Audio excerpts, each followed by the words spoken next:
G'day and welcome to Wildlife Warriors! Today is a celebration of wildlife and conservation. You all know it. Thanks to Seed Stream, we bring these animals to you from all around the world. These marvels flying over your head to Arbor, native to Central and South America, these colourful characters are pretty hard to miss, both in sight and sound. There are 17 different species of macaw, and they can range from the size of a small parrot all the way up to the hyacinth, which will grow over 1 metre long. Wow, they all have unique personalities and looks. Their feather lines on their faces are just like our fingerprints, unnatural to any other. However, it's because of their beauty, they're still being stolen from their forest homes to be sold as pets. But make no mistake, it is all of you who can keep these beautiful birds flying free, and that is by always saying no to the illegal wildlife trade. And trust me, folks, you don't want to commit to a pet bird that can live to be up to 100 years old, but stay as hyperactive as a 5-year-old child. Too true, Crystal. Well, as Abacor's head on home, let's take this from feathers to scales. I like that idea. Check out the snakes joining you in the Crocoseum. Here in Australia, we are lucky to be home to more venomous snakes than non-venomous. But these are of the non-venomous variety and have grown up right here at Australia Zoo. And that's why they're comfortable around people. Yeah, if you were to see the world through a snake's eyes, you'd notice that they rely on movement rather than colour or shapes. And Crystal, did you know snakes' ears are very different to ours? So if we were to scream, it's not going to bother them, but if we were to stand on one, that's a totally different story. Yeah, it is so true, because when a snake does feel cornered or threatened, the only thing they can do to protect themselves is bite. And that's why it makes sense when we hear most people, they're usually bitten when purposefully trying to catch or unfortunately kill a snake. Well, Mel, fortunately for us, first aid for an Australian snake bite is really simple and effective. If you or one of your mates were ever unlucky enough to get bitten, there is one thing that comes incredibly handy. Yeah, that's your compression bandage. Now, most Australian snake venom actually attacks your lymphatic system, not the bloodstream. That's why it's so incredibly important to always carry one of these on you.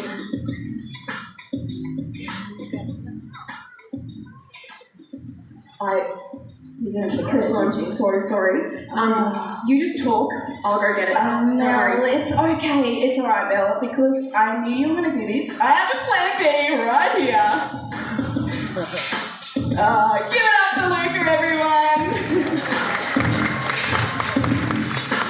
Lucky for us, this is exactly what we need. Now make sure wherever you're travelling in Australia, you have one of these handy. But if you don't, a piece of fabric or a towel could be used for the same method, but only as a last resort. Oh, you've really saved my life there, Crystal. You know what though, I don't think there's anyone better to demonstrate how to use it than Steve and Terry themselves.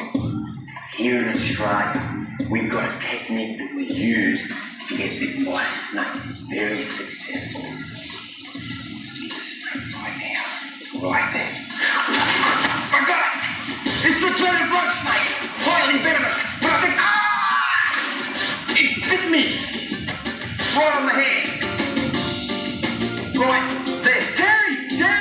I've been bitten by a snake! What kind of snake? A rope snake! Highly venomous rope snake! Not the giant rope snake. There it is, right there. Be calm. Be calm! Lay down. I can't, the rope snake got me, and the rope snake's still there! You must lay down. Oh. Okay, wait here. You see where the fang marks are? Yes, I can see the fang marks. I have a pressure bandage. So We're gonna go, man. We're gonna go. No, you must lay down and be calm. Okay, I'm calm now. Are you calm?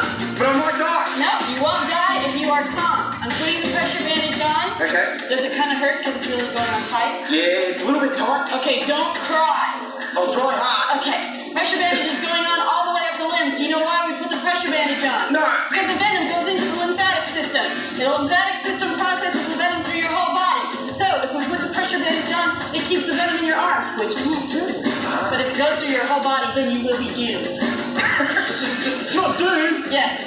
By a rope snake? Yes, but stay calm and I will save you. Okay. Okay, are you being calm? I'm calm. Now I have to carry you to the car. You kidding? Yeah, come on. Okay. Get up. Keep your arms still. Okay, still. And walk to the car. Okay.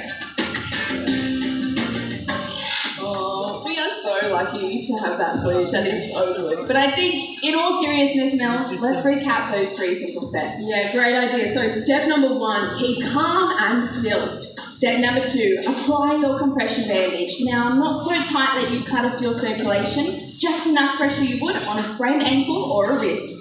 Step number 3, call an ambulance. Make sure your patient remains still and calm until that ambulance arrives, always letting the help come to you. Yeah, that's some great advice, Mel, and really could save someone's life. But I do think it is my time to get out of here, so you can take us all to the skies. Oh, thanks, Crystal. Let's give it up for her. So important to learn our snake bite first aid. Thank you.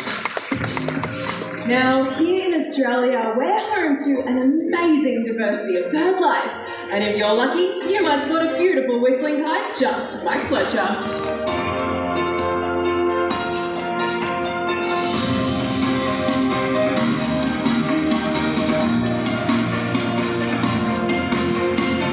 Now Fletcher, he is a raptor, characterised by keen vision, sharp, powerful talons, and a hooked and curved beak.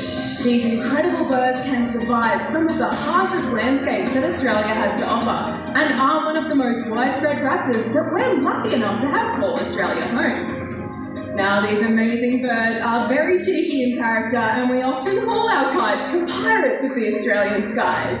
This is because they've been known to swoop and harass other birds of prey that are sometimes even 3 times the size of them. So for Fletcher, something like a white-bellied sea eagle. And what they're trying to achieve is they're hoping that bird will drop or even regurgitate its food, and therefore they don't have to do any of the hard hunting for themselves.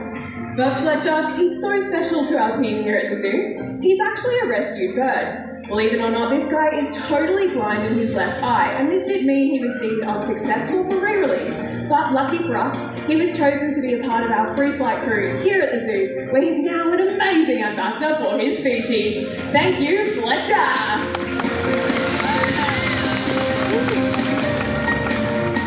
Well, we're going to take you from aerial to aquatic, where we open a whole new world of hunting, where some species of bird can swim and dive as deep and as fast as fish.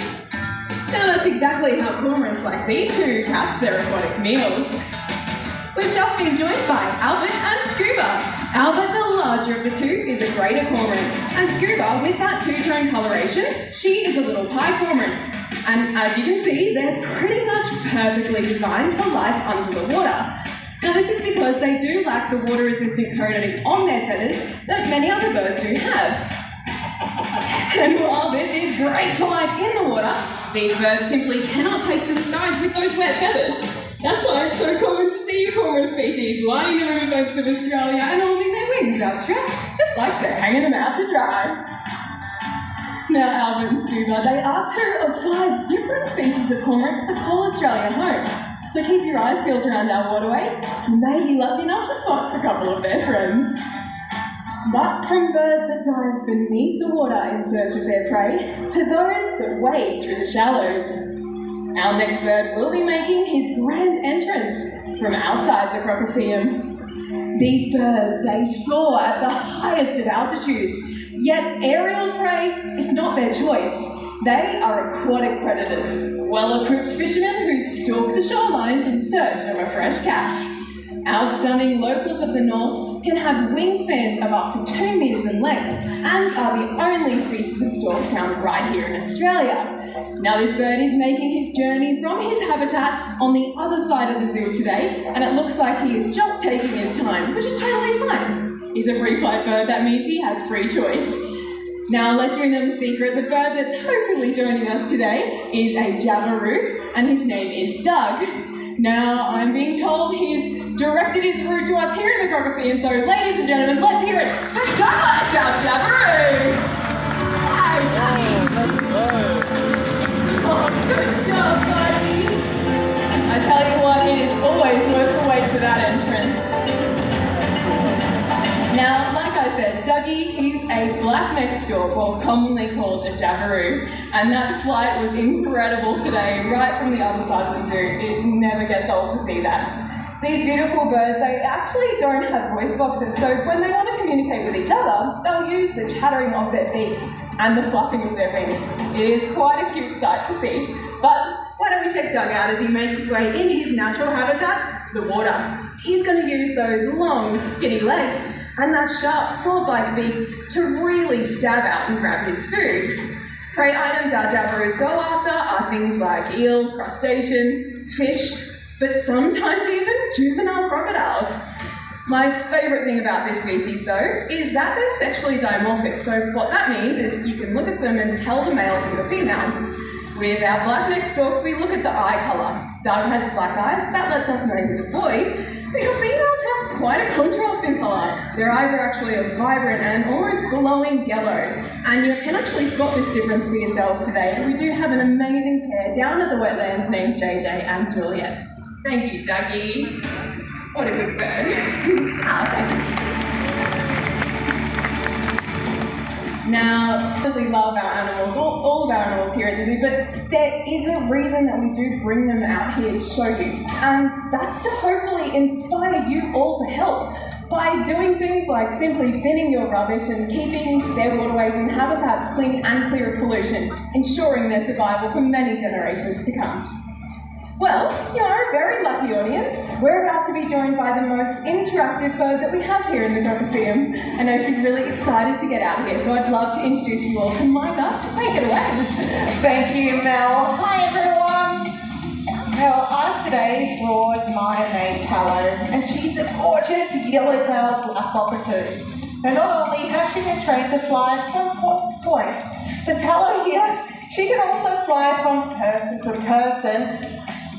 She's pretty comfortable here in the rain, but we'll give her a try, see how she goes.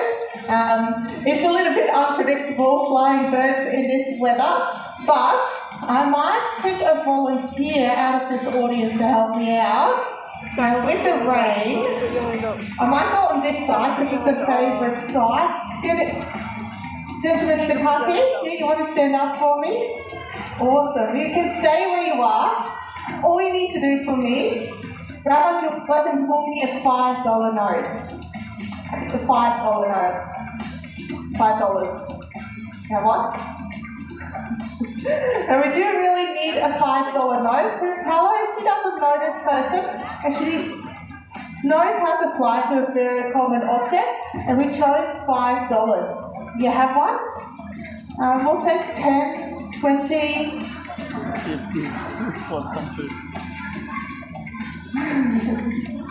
Oh, it's fun. Awesome. Can you fold that in half? And then in half again, like a little rectangle. And then all you need to do, need windscreen wipers. All you need to do is hold it between two fingers and hold your arms straight out to the side. And we'll see Tallow's Other side. Tallow's very comfortable in the rain right now. You want to go? She's stitching me up again. You want to go? All right, well, we can't make her. Thank you for volunteering. Now, Tallow, as I said, in this rain, it's always very tricky for them to fly. But yeah, thank you so much. Thank you so much for volunteering. Everyone, that was Tallow, my very wet yellow-tailed black cockatoo. Oh, Tallow, you look so dumpy. Now it's time to meet some of Tallow's best mates. Check out some of our gorgeous baby parrots. These cheeky birds are naturally very social in the wild and have a very distinct call. If you were to keep your eyes and ears open, you might be lucky enough to see some of these beautiful birds flying around Australia. But now, we would love to introduce you all to the speed demons of the bird world, our rainbow and red-coloured lorikeets!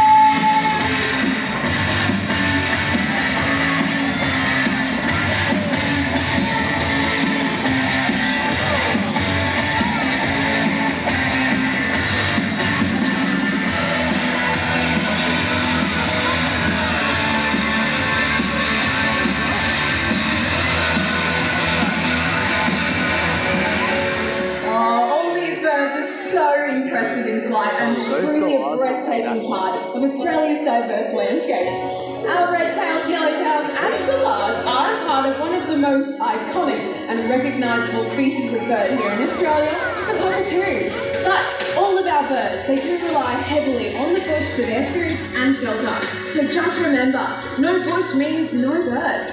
too true, Mel. Worldwide habitat loss is still the biggest threat to the survival of all our native wildlife. So let's make a difference today.